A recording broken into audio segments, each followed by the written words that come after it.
Howdy folks, it's Magnus Booner. We got our bags packed. We're getting ready to catch an Uber to SeaTac Airport.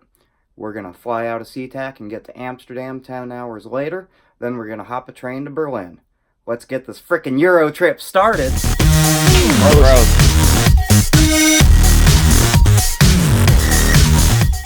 We started today by traveling for 20 frickin' hours. I flew from SeaTac to Amsterdam. That was 10 hours. Then I waited around for about 2 hours doing baggage claim and, going through customs and getting my shit together. So here we are. We've got a Berliner Weisse. This is Berliner Kindelweisse. So there's some new Berliner Weisses that we're gonna have, Berliner Weisses, that we're gonna have on this trip. But this is the old holdover from when that was a legit style brewed in this city. There used to be a few breweries that made it. Now, after some conglomeration, there's only one, and it's this beer. And the hip kids say it's not that hip, but we're gonna taste it here. The only thing I can complain about this Airbnb is the only beer glass is this crappy Vorsteiner glass. Other than that, this place is great. Well, it certainly is effervescent.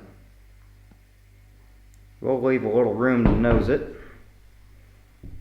It's golden yellow. You can see those bubbles clinging to this glass. That means it's not beer clean. It smells sour. It's just a straight up clean lactic sour. Real light malt note, a little grainy, like a little bit like cornflakes. It's simple, acidic, and easy to drink. We'll probably womp this in three mouthfuls. So tonight, after we got settled here at the Airbnb, I went for a walk to figure out where I was going to drink beer. Before I knew it, I wound up over at Brewdog's.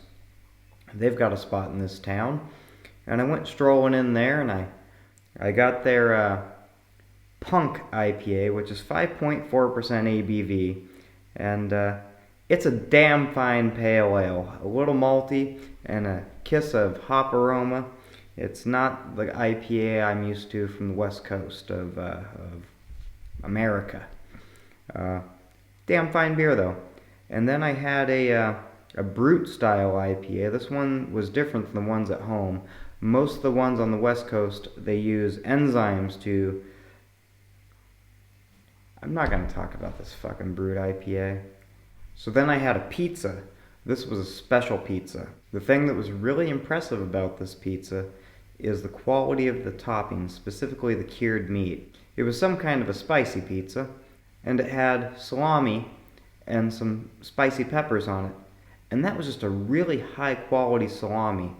Just good salami. It's not like we get at home. And so that was really nice.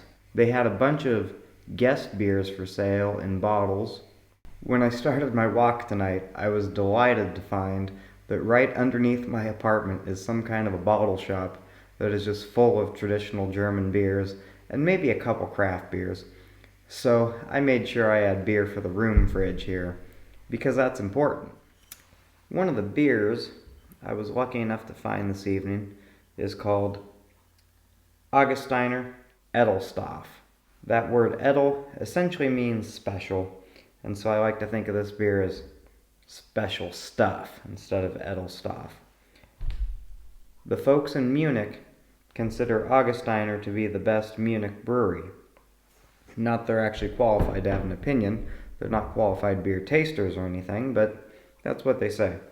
And truth be told, it's a damn fine beer. It's a Helles, but it's 5.6% ABV, so it's got a little more malt. The aroma is nice Pilsner malt with some corn or DMS notes. And some real subtle hops. Floral hops. And a little bit... They're probably some kind of Hallertau Mittelfrüh or something of that nature. They're floral, a little earthy. And so yeah, all the flavor, it's really light in body and flavor, but not piss water light.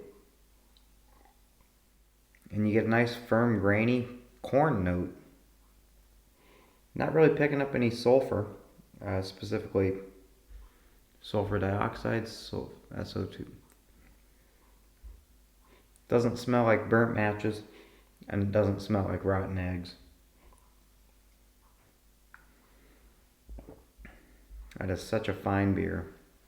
I'm glad to be sipping on this. Augustiner Edelstoff.